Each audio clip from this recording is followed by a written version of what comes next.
Ever wonder what really makes a first impression stick? It's not always the obvious stuff. We're going to dive into a really interesting take from the source, Ritu Ki Diary, about those subtle, unspoken cues women often pick up on. Let's get right into it. So, the source we're looking at starts with a really direct question. Have you ever felt it? You know that thing you can't quite put your finger on? That unspoken connection? That little spark?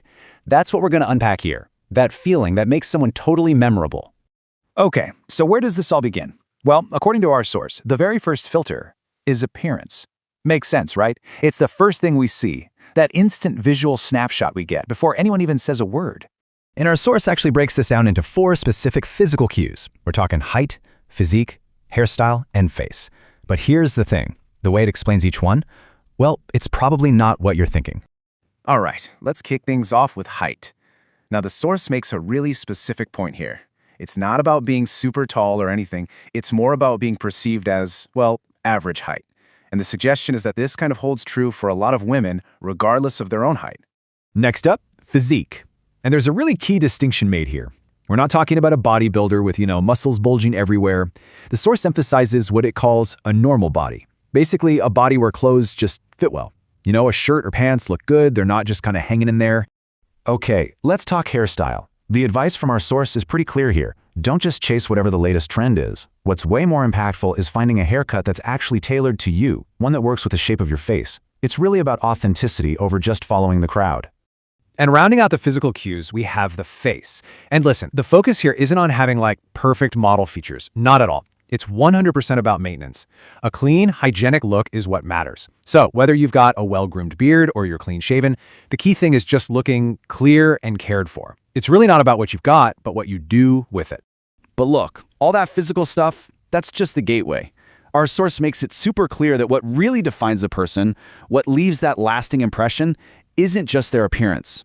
It's their attitude. That's the thing that projects real confidence, that personality that comes from within. So what do we even mean by attitude here? Let's be clear, it's not arrogance, it's not ego. The source defines it as how you carry yourself, how you present your personality, and how you keep that consistent when you're around other people. Okay, so if attitude is how you present yourself, then how do you actually see it? Well, our source breaks it down into 2 things you can actually observe: how a person sounds and how they act. Think of them as the real-world evidence of that inner confidence. So let's start with vocal qualities. The source points out 3 things here. Number 1, your tone of voice. Is it soft and pleasant, or is it kind of loud and harsh? Number 2, the language you use. Using abusive language is a big no. And number 3 is accent. And this part is really interesting. It's not about speaking perfect English or anything like that. It's about having a clear, good tone no matter what language you're speaking. All right, now let's shift to behavior, because this is where things get really revealing.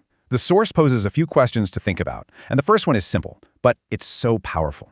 How do you behave with your friends, right? Because that's often where you see someone's true, unedited self. Then, the next question kind of zooms out a bit. It's not just about your inner circle anymore. It's about how you act in a bigger group. Are you still the same person? How do you come across in a more public setting? That's another huge clue people pick up on. And finally, the source brings it all home with this last one. It's not just about your friends or the group you're in. It's about how you treat everyone. The waiter, a stranger on the street. This is pointed out as maybe the biggest indicator of a person's real character. And yeah, people notice. Okay, so this brings us to the last big idea from our source. And honestly, it might be the most important one. After we've gone through all the physical stuff and all the behaviors, there's this one other thing, this intangible, unspoken quality that really truly makes someone stand out from the crowd. And the way the source puts it is just perfect. There's some spark in him. See, this isn't something you can buy. It's not about expensive clothes. It's not just about looks. It's that undefinable something, that energy that just grabs your attention and makes a person stick in your mind. So, here's the bottom line. The big takeaway is that, yeah, appearance and behavior definitely get noticed, but it's that unique spark that really sets someone apart in the end. It's like the sum of everything we've talked about, plus something extra. And that is what leaves a real, lasting impression.